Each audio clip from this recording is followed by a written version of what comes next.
E assim, ó, gente, de uma maneira geral, eu vejo um tipo de comportamento do treinador diferente de outros que a gente teve na história recente da seleção. Um cara mais direto. Direto. Pergunta, ele responde. Olha, é isso. É aquilo. E a gente não viu isso. E vamos falar mais de Copas do Mundo, né? Que é o que interessa pra gente. É o que interessa pra gente.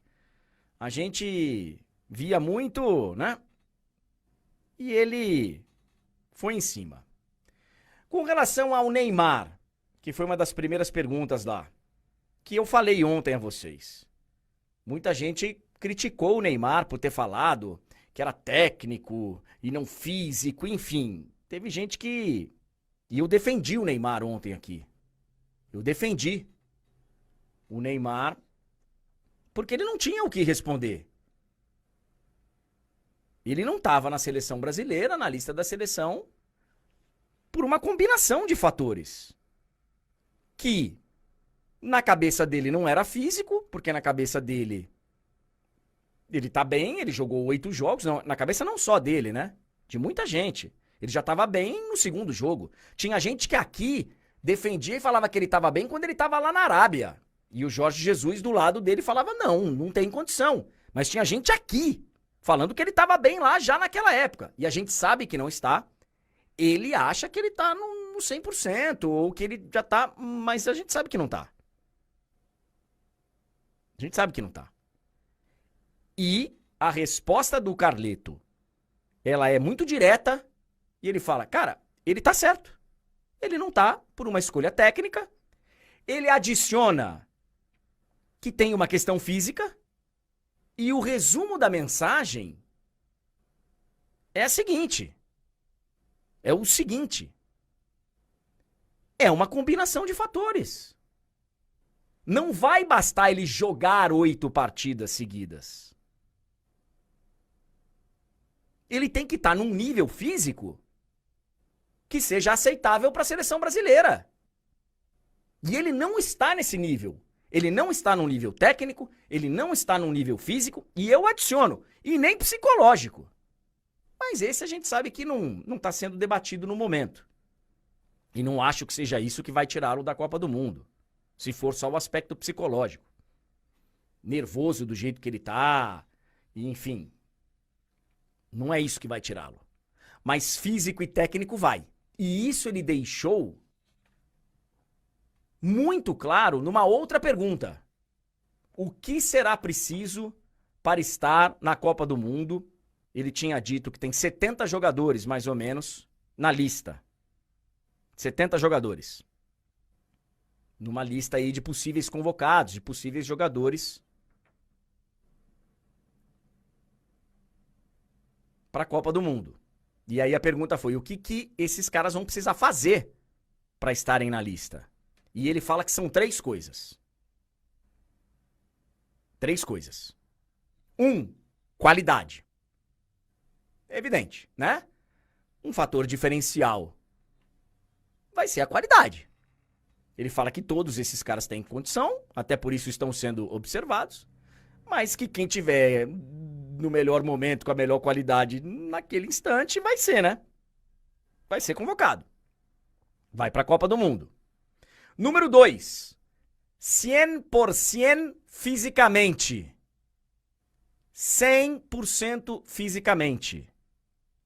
Que, gente, até respondendo alguém aqui, não necessariamente é o 100% do atleta em questão. É um 100% que é uma condição mínima para você estar na seleção brasileira. Pode ser que tenha jogador que o máximo que ele consiga, ou seja, o 100% dele, não seja o suficiente para a seleção. O cara tá voltando de contusão, o cara... mas ele já tá 100%. O cara, enfim, tá com idade, tá com... E isso serve especificamente, por exemplo, para o Neymar. O Neymar não vai ser mais o Neymar de outros tempos? Não vai. Aquele 100% que o Neymar já atingiu, ele não vai atingir de novo. Pode ser que o 100% do Neymar hoje seja 80% do que já foi, 70% do que já foi, sei lá. Mas pode ser que esse novo 100%, entre aspas, não seja aceitável para a seleção brasileira. E ele deixa isso muito claro. Ele colocou como um dos 3 aspectos que serão levados em conta: qualidade, 100% fisicamente, e o terceiro foi o encaixe com a equipe. Ele chega a falar, olha, pode ser que tenha jogador individualmente com uma qualidade melhor, mas que o encaixe com a equipe não seja tão bom, que seja um pensamento mais individual e não de equipe, esse não vai. Essa é uma resposta bem interessante para os analistas aí de coletiva. É uma resposta bem interessante e bem direta. E bem direta. É um pensamento coletivo e não individual. E aqui vale para alguns momentos da seleção. Não acho que foram em todos os momentos, não. Mas alguns momentos da seleção recentes foram: joga a bola pro Neymar e seja o que Deus quiser. Inclusive na Copa de 2014. Quando o Brasil perdeu o Neymar e não sabia o que fazer. Porque naquela época, a seleção pensava da seguinte forma: tá ruim? Dá no Neymar. Tá bom? Dá no Neymar também. E o Brasil ficou muito tempo, boa parte desse tempo, jogando em função disso. Inclusive quando o Neymar não estava disponível, que foi o que aconteceu com o Dorival outro dia. Que ele nem condição tinha e a seleção estava pronta, montada para o Neymar. E ele não tinha condição. Em alguns momentos ali, a seleção brasileira soube jogar sem o Neymar. E olha que curioso, foi até campeão da Copa América. Foi até campeão da Copa América. Foi o único momento ali que, olha, gente, não vai dar pra ficar esperando, né?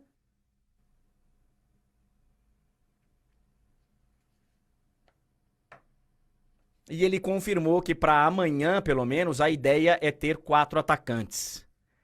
Ele falou que é para amanhã.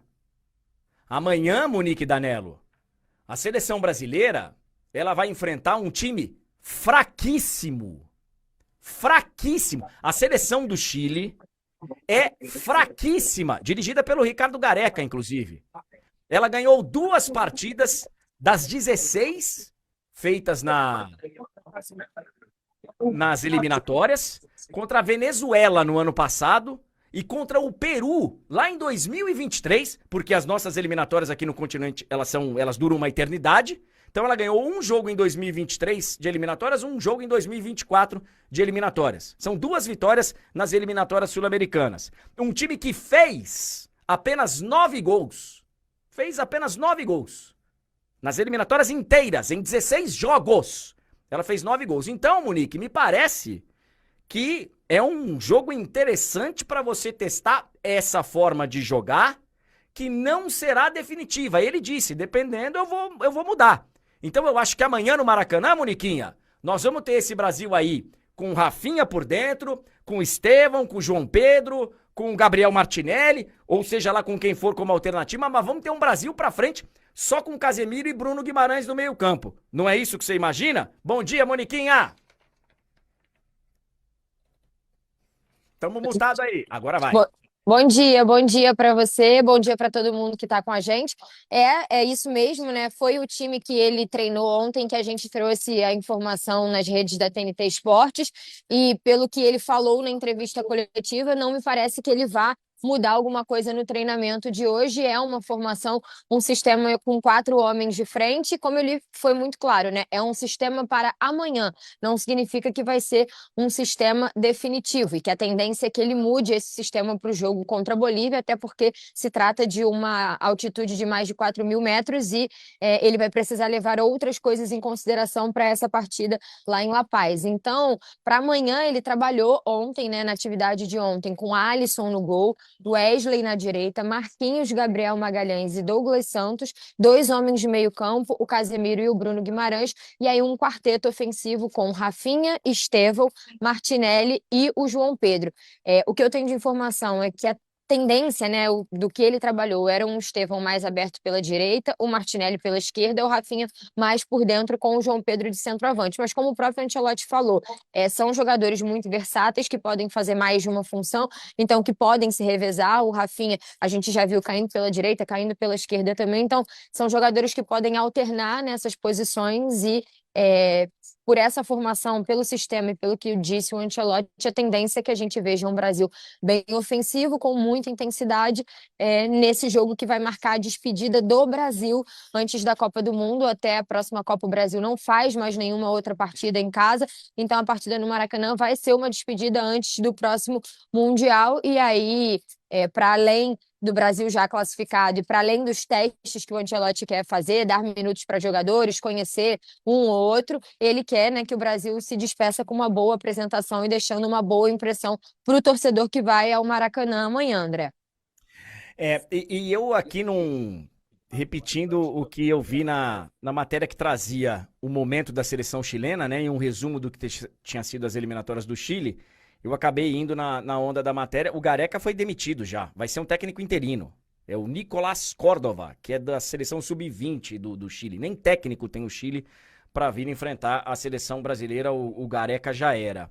Você fez uma pergunta, Monique, bem interessante, e eu imagino que você pensava ali nas laterais, você pensava, enfim, em posições que o Brasil ainda, e não é culpa do Ancelotti, porque vem de muito tempo, né? Esse problema, a gente falou ontem aqui, especificamente dos laterais e tal, e tem algumas posições aí nessa seleção brasileira, tem posições que tem várias opções, e tem mesmo, eu discordo de muita gente que fala, nossa, olha aí, ó, não tem um pra... Eu acho que não, cara, eu acho que a gente tá pintando pra ter uma posição bem disputada, por exemplo, lá na frente.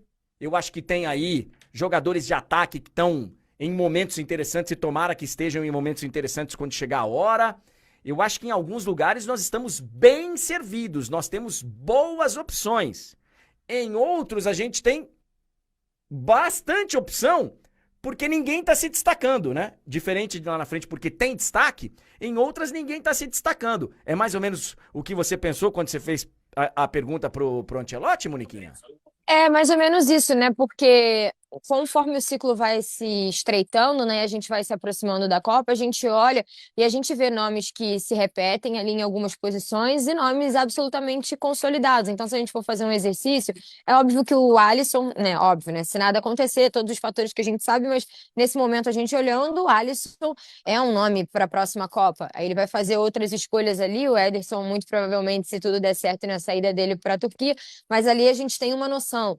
Na defesa, a gente tem uma noção muito clara que Marquinhos é um homem muito importante, que Magalhães, estando bem, é uma peça, né, fundamental nessa defesa. O Militão não veio, né, ainda agora, porque está voltando a ter minutos, mas o Ancelotti já deixou claro que é um homem de confiança, então talvez, né, se tudo seguir o cronograma, teria uma vaga aberta ali como zagueiro pela esquerda na disputa. As laterais, a gente já falou sobre isso aqui ontem, estão completamente abertas, né? Os nomes vão girando tanto na direita quanto na esquerda, sem ter ninguém que se tornou dono ali da posição. Aí, com essa chegada do Ancelotti, o Casemiro volta a assumir essa função ali na frente da zaga. E aí a gente vê outros nomes que a gente não sabe ainda como ele vai montar, mas que são nomes, né? Que são nomes certos. Vinícius, Rafinha, jogadores que são muito importantes para a seleção e que tudo correndo como previsto, esses jogadores estarão ali na próxima Copa. Mas é o que você disse, tem posições que a gente tem muitas opções de nomes que, se estiverem bem, certamente vão estar na próxima Copa. e que vão brigar para a gente entender quem vai ser o titular, porque são nomes que caminham para serem nomes certos, mas não tem vaga para todo mundo no time. Mas temos outras posições em que a gente não tem, né, uma ideia definida, né, não é tão claro para a gente quais são os nomes, quem são os donos da posição. E aí eu acho que é um pouco do que o Ancelotti também vai testar, para além de conhecer, como ele disse, o lado pessoal, o caráter, né, como os jogadores se comportam, é ele conseguir chegar à definição desses nomes. E foi como ele disse, né? Eu não quero errar lá na frente. E aqui é muito fácil errar porque tem muita opção em todas as posições. Então, essas datas, né, tanto agora de eliminatórias e depois de amistosos, serão fundamentais para ele chegar à definição. E você viu o que ele falou, né? Eu já tenho na minha cabeça um grupo consolidado para a Copa e tenho posições ali que eu estou avaliando. Boa, boa. Eu acho que, ó, no gol nós temos opções. Se ele resolver abrir para concorrência, tem opção. Na zaga tem opção. Inclusive, por mérito dele, encontramos mais um zagueiro na última convocação que não estava sendo lembrado, o Alexandro. É, Temos opções do meio para frente, para os lados do campo. Ele falou que vai jogar com alguns desses jogadores por dentro também, que podem fazer função por dentro. E podem e devem, porque o Brasil tem bastante jogador de lado. Talvez você, para poder organizar todos eles, você use alguns por dentro. Ok. Tem, talvez, possivelmente, uma carência ali, né, Monique? De volante, né? Pra jogar dessa forma.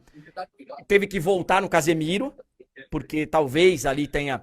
A gente tem umas boas possibilidades interessantes ali de segundo volante, Bruno Guimarães, É. O próprio Bruno Gerson. foi testado como Casemiro, né? Pois Com é. Dorival, principalmente, né? Então talvez o 5-5-5 você ali, né? Você tenha É. que adaptar o meio-campo. Quem seria o reserva do Casemiro hoje, por exemplo, né? Pois é, Quem pois seria o é. cinco reserva? Bruno pode fazer essa função? Pode, mas são características um pouquinho diferentes. O André já foi muito testado nesse ciclo, nessa posição, mas ainda não veio com o Ancelotti. O João Gomes foi um cara que também foi testado com o Dorival, mas também ainda não veio com o Ancelotti. Então, é uma posição ali meio que em aberta. Isso levando em conta que o Casemiro esteja 100% e que seria o titular absoluto, né? É, é. O Marquinhos já jogou nessa posição, né? O Marquinhos já jogou de volante em alguns momentos. Mas, enfim, não tem, por E- exemplo, o Fabinho que tinha na era Tite, né? Exato, exato. Que ali era, né? Era. E você falou do Marquinhos, eu estava me lembrando aqui como as coisas são, né? Quando o Dorival vem, né, e faz a primeira convocação de eliminatórias pós-Copa América, ele, ele começa a montar o Brasil para aquele jogo contra o Equador lá em Curitiba, com o Marquinhos no banco. Era a volta do Militão ali, e na cabeça do Dorival, a zaga titular passaria a ser Militão e Magalhães. Foi assim que ele tinha treinado, naquela atividade antes do jogo contra o Equador. Ele já tinha perdido o Pedro e tal, mas estava montando o time com Militão e Magalhães. E aí acaba que o Militão sente a coxa naquele jogo e precisa ser cortado. Depois o Militão acaba por vir a ter outra lesão muito grave. E o Marquinhos, mais uma vez, mostrou e se consolidou como uma liderança e como uma figura, né, de referência ali na zaga, que hoje acho que a gente não imagina a zaga da Copa sem o Marquinhos. O Militão certamente vai voltar, não sei como vai ser essa disputa, mas são nuances, né, do ciclo, André, de como o ciclo começa, que era uma ideia de renovação. Não total, mas uma grande renovação, e aí os acontecimentos vão se sucedendo e cada um vai tomando o seu lugar. E acho que hoje o Marquinhos, né, é um cara muito importante, foi capitão, inclusive, com o Ancelotti mesmo, o Casemiro voltando, mas a gente pode lembrar que lá atrás o Dorival chegou a montar uma zaga com o Militão e Magalhães, com o Marquinhos no banco. É. Bem lembrado, bem lembrado. Monique, a Alisson, imaginamos que Marquinhos e Gabriel Magalhães, né? No miolo de zaga. Isso, isso, Os dois convocados que estavam na primeira lista, né? Que não foram chamados depois, Wesley e Douglas Santos. isso, Casemiro e Bruno Guimarães. E aí, isso. artilharia pesada com É. Rafinha, Estevão, João Pedro e Martinelli, é isso? Martinelli. Isso aí, esse foi o time que treinou ontem e pelas falas do Ancelotti não me parece que ele vai mudar, né? Ele até brinca, ele fala: "Vocês são bem informados e tudo mais", então acredito que hoje ele vai trabalhar com esse mesmo time. Já confirmou que o Paquetá começa na reserva, que era uma dúvida que a gente tinha, né? A gente imaginava muito aqui que o Paquetá pudesse ser esse terceiro homem ali de meio campo, também chegando mais à frente, como o Ancelotti falou, que o Paquetá tem essa vantagem que pode jogar de meia ponta, mas não, o Paquetá no banco, então o desenho é esse mesmo aí para o jogo de amanhã.